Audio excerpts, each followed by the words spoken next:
যার কাছে ধৈর্য নাই, সহ্য নাই, মেনে নেওয়া নাই, মানিয়ে নেওয়া নাই, তার কাছে আল্লাহ তাআলার নিয়ামত কখনো আসবে না, কারণ সে ধৈর্য ধরতে পারেনি।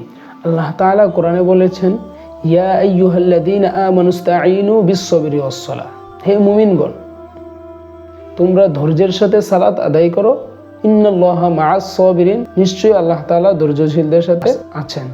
এই জীবনে আপনার কোনো জিনিস সফল হবে না, এই জীবনে আপনার কোনো জিনিস সফল হবে না, কারণ আপনি ধৈর্য ধরতে পারেননি।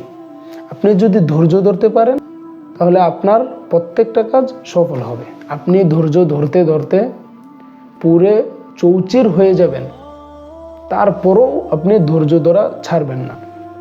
যখন আপনি ধৈর্য ধরা থেকে বিরত হবেন না, তখন আল্লাহ তাআলা আপনাকে উত্তম কিছু প্রতিদান দান করবেন।